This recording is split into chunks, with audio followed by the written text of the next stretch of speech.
Chris, thank you for joining us at the Telecom Exchange 2015 event here on Wall Street, New York City. Last week, the New York State Wireless Association held their event. You're president of the New York State Wireless Association. Tell us about the event. Great event, real support throughout the wireless ecosystem. We had a DAS tour sponsored by Ex Int systems of a Frank Gehry design building. Really wonderful opportunity for people to see what a DAS system looks like in an in-building environment. 77-story residential building, uniquely designed, lots of operational challenges, but a real opportunity to see how that system works for the carriers in deploying services. We also had an opening reception at Tao Downtown, well attended. New Yorkers like to have a little get together. Where was the event held? Tao Downtown. Okay. So New Yorkers like to get together. So we certainly had a networking component. And then the show at Pier 60, we had almost 500 attendees come through the doors that day. 4 educational events, 3 keynote speakers, real opportunity to share with our industry what's going on in wireless. What are some of the challenges and opportunities that your association is seeing in New York City?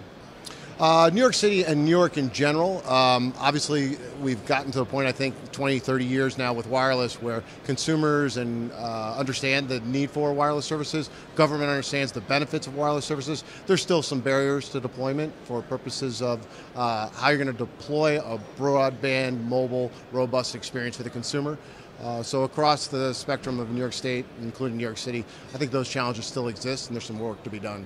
And tell us about what you do day to day. What's your day-to-day job? Day to day, I'm an attorney. I support the industry, helping break down some of those barriers. Right.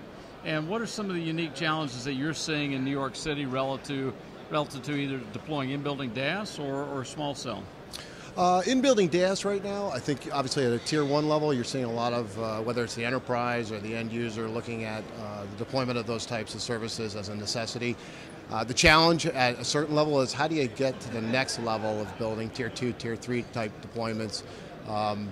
It's scale, it's economic, macro environment, try to figure out how to deploy that in an in-building environment. Mm-hmm. And then small cell.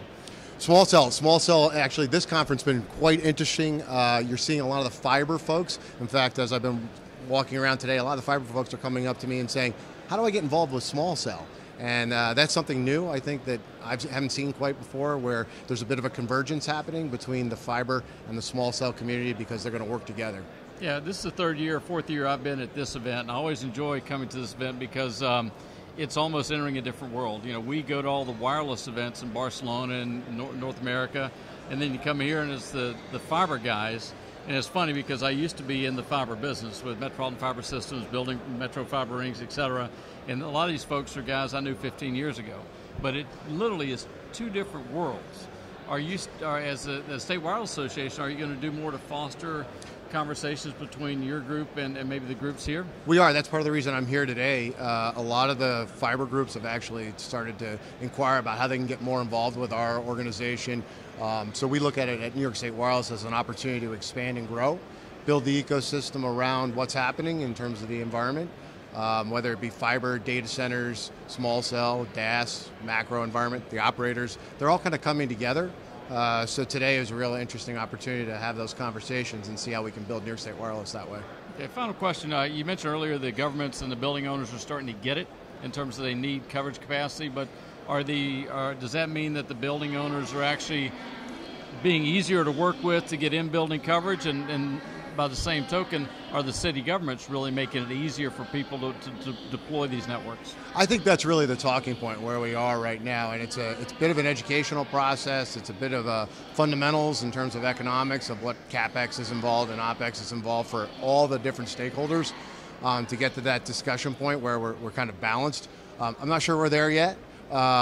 But I think we are at a different point in time, at least in my experience, where the conversation is much easier to be had because people understand from a stakeholder point of view how important this is. It really is a service that needs to be deployed. So it's about how do we make that happen versus some of the conversations in the past, which may have been not interested or doesn't work for me. That conversation's really changed, I think. Hey, Chris, thanks for joining us.